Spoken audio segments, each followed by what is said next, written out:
আমার স্বাধীনতার আগের দলিল আছে, বাবার আই কার্ড, আমার আই কার্ড। তোমার বাড়ির লোক তো বলছে তোমাদের যে তোমরা বাংলাদেশের যশোরের বাসিন্দা। যশোরের বাসিন্দা তোমাদের ওয়াইফরা বলছে তো, যশোর চট্টগ্রাম। আমার কোনো এখানে ওয়াইফ নেই স্যার, আমি এখানকার স্থানীয় লোক। হ্যাঁ লিস্টে নাম আছে। হ্যাঁ, আগে কোথা থেকে, বাংলাদেশে কোথা থাকতে? আমার জন্ম এখানে, সবকিছু এখানে। কেন তোমার বউ তো বলছে বাংলাদেশের যশোরে থাকতে। আমার বিয়ে হয়নি এখন।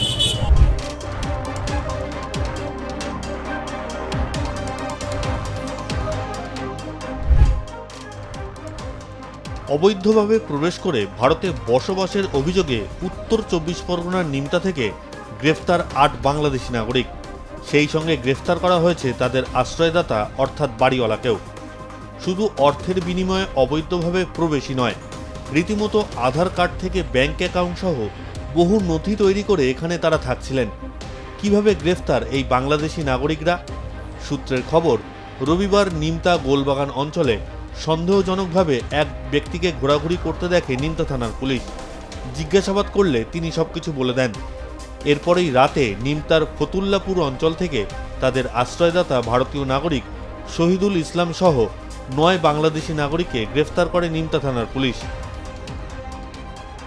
গোপন সূত্রে খবর পেয়ে পুলিশ 8 বাংলাদেশিকে গ্রেফতার করলো। পাশাপাশি এক ভারতীয় কিন্তু গ্রেফতার হয়েছে এবং ইতিমধ্যেই কিন্তু আজকে তাদেরকে ব্যারাকপুর কোর্টে তোলা হবে। এই মুহূর্তে আমরা যেখানে দাঁড়িয়ে আছি নিমতা থানা, সেই নিমতা থানা থেকে আর কিছুক্ষণের মধ্যে কিন্তু তাদেরকে নিয়ে যাওয়া হবে। যেটা প্রাথমিকভাবে আমরা জানতে পারছি পুলিশ সূত্রে, যে ইতিমধ্যেই যে 8 জনকে বাংলাদেশি হিসাবে গ্রেফতার করেছে তাদের নাম সুমন গাইন, বাহারুল মণ্ডল, আব্দুল রহমান সর্দার, রিয়াজ মণ্ডল, ইলিয়াস সর্দার এবং জাহারা বিবি এবং আনোয়ারা বিবি, এছাড়াও সুমি বিবি। এই 8 জনকে গ্রেপ্তার করা হয়েছে এবং তাদের বিরুদ্ধে কিন্তু অবৈধভাবে তারা বাংলাদেশ থেকে ভারতে প্রবেশ করেছে এবং তাদের কাছে ভারতীয় আধার কার্ড, কারো কাছে পাসপোর্ট রয়েছে এবং এছাড়াও কিন্তু কোভিড-19-এর যে ভ্যাকসিন, সেই ভ্যাকসিনে কিন্তু বাংলাদেশ সরকারের কাছ থেকে নেওয়া ভ্যাকসিন, সেই ভ্যাকসিনের কাগজ পাওয়া গিয়েছে।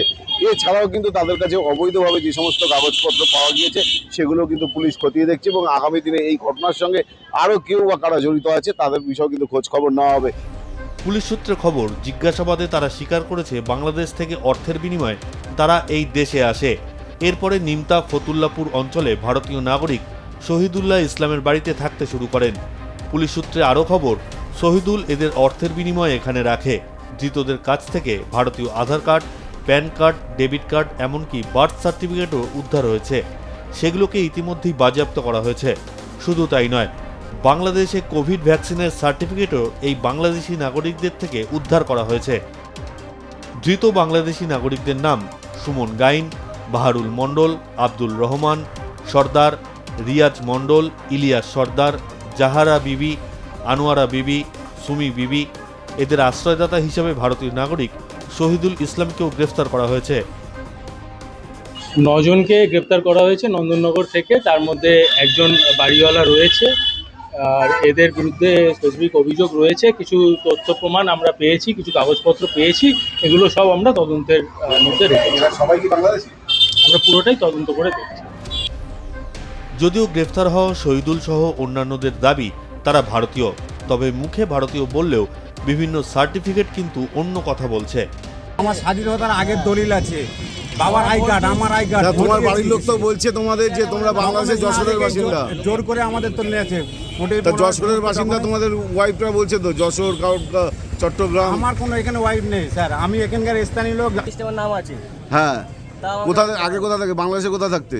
আমার জন্ম এখানে, সবকিছু এখানে। কেন তোমার বউ তো বলছে বাংলাদেশের যশোরে থাকতে। আমার বিয়ে হয়নি এখন। এখানে একটা প্রশ্ন স্বাভাবিকভাবেই উঠে আসছে, কেন বারবার উত্তর 24 পরগনাকেই বেছে নিচ্ছে অনুপ্রবেশকারীরা? বসিরহাট এবং বনগাঁ মহকুমার কিছু অংশকে অনুপ্রবেশের ক্ষেত্রে হটস্পট বলে মনে করা হয়। খোলা নদী ও সীমান্ত। উত্তর 24 পরগনার বসিরহাট মহকুমার বিস্তীর্ণ অংশ জুড়ে রয়েছে ইছামতি নদী। এছাড়া স্থল সীমান্তের কিছু অংশে কাঁটাতারের বেড়া না থাকায় এবং ভৌগোলিক জটিলতার কারণে নজরদারি চালানো বেশ কঠিন। সীমান্তবর্তী এলাকা সরবনগর, বাদুড়িয়া, হিঙ্গলগঞ্জ এবং বনগাঁর মতো এলাকাগুলো আন্তর্জাতিক সীমান্তের খুব কাছাকাছি অবস্থিত। এই রুটগুলো প্রায় অবৈধ পারাপারের জন্য ব্যবহৃত হয়।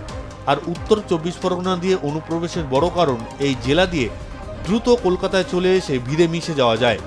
ভারত বাংলাদেশে 2217 কিলোমিটার দীর্ঘ সীমান্তের মধ্যে 1849 কিলোমিটার স্থল সীমান্ত, জলসীমান্ত প্রায় 170 কিলোমিটার।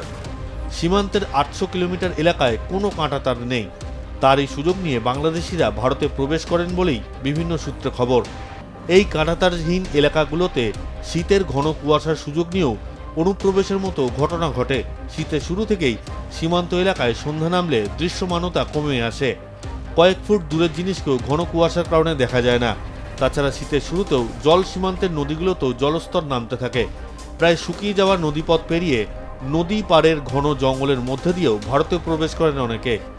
তবে বাংলায় বিজেপি সরকার ক্ষমতায় আসার পর জমিজট কাটিয়ে 45 দিনের মধ্যে বিএসএফকে জমি দিতে নির্দেশ দেওয়া হয়েছে।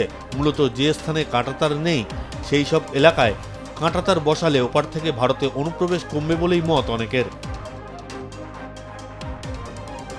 বিশ্বজিৎ পালের রিপোর্ট, আর প্লাস নিউজ।